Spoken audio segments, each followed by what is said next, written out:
Hello, everyone. It's Zara and Natalie back again with another question about the application of law of attraction to parenting. Natalie, do we have a question today? Yes, ma'am. Hello, everyone. So our question today comes from Sarah.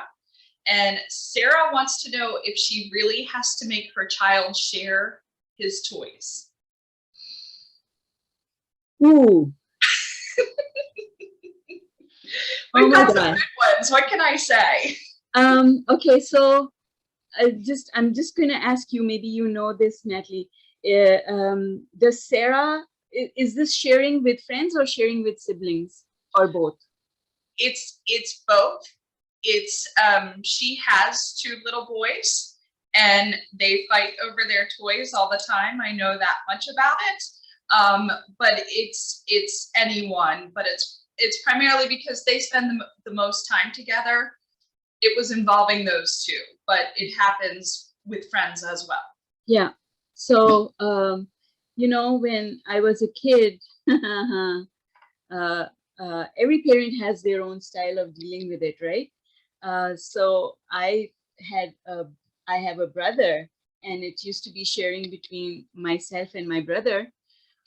It's easier, I suppose, girls and boys, because some girl stuff boys don't want to play with, but I find that that's not the case anymore these days. Boys play with dolls and girls play with hammers, so it's it's not like it used to be when I was growing up. Here's what I would say: you don't have to get in the middle of it at all, because it's your child's vibration, and you want to teach your child to be able to manage their own vibration without your help and without your intervention. If one child has the toy and the other child wants the toy, if the other child is high on the emotional scale, they'll get the toy, right? And if the child who has the toy is high on the emotional scale, they won't hang on to the toy, because when you're high on the emotional scale, you feel abundance, you feel love. Absolutely. So that thing of clinging on to something and selfishness and not sharing, I think that happens when a child or an adult is low on the emotional scale. And if Yes. someone is low on the emotional scale, then don't defy the law of the universe by taking the toy from someone who is high on the emotional scale and giving it forcibly to someone who is low on the emotional scale, because now you're teaching them the opposite of how law of attraction works. Correct. Correct. And they're all the ones that are not high are looking at it from a point of lack anyway. Exactly, you got it. Yes. So we don't want to perpetuate that feeling of coming to life from a perspective of lack in our children.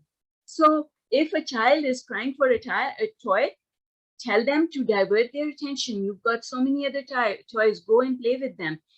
Teach them appreciation and gratefulness. You've got these other toys, leave that one alone. Right? Instead of doing the opposite and saying, oh no, the universe's laws don't apply to you. You are going to be the exception to the rule. Here you go. Let's snatch it from the one who is high on the emotional scale and give it to the one who's low on the emotional scale. Well, and then not only that, you're bringing the one that's high all the way down. Like, exactly, matching vibrations, which is not any better. Exactly. And does the parent feel good when that happens? Sarah's not going to feel good when that happens, because she's going to feel bad as well. So I think that the parents should just not get in the middle of it. Let the kids sort it out. I would agree with that. You should visualize your children playing with each other and playing with friends happily. Just that should be your visualization. If you go into a play date, or even if you're at home and you have two children playing together, if your expectation is that they're going to fight, trust me, they're going to fight. Yes. So start saying, have a different dialogue in your head that says, my children, I am blessed with two. And isn't it wonderful that they have each other to play with? And I love it when I hear the sounds of their laughter playing together. I love it when they are having fun together. When you activate those thoughts, then you're going to attract results that reflect those thoughts. What do you think, Natalie? I agree wholeheartedly. And like you said before, I'm just reiterating it. The person that the child that's high on the scale anyway, you're right. They're going to feel abundant. They're going to feel love, and it's going to make them feel good to share that. Sure, you can have my toy. I can find something else. No problem. No big deal. So it's wholeheartedly. Exactly. You pointed out a really important thing. We want the child who has it also to feel abundant and to feel that if they give the toy away, it's totally okay. Right, Right? right. You can have something else. Yeah. Yes, I, definitely. I have a feeling that the parent needs training in abundance, because who are the children learning this from? They learn everything from their parents.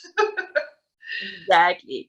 All right. So I think that covers it. And if Sarah needs more help with this, then she can always reach out to us again. Absolutely wonderful. Thank you, Zira. Awesome. Thank you, Natalie. All right. Bye for now. Bye.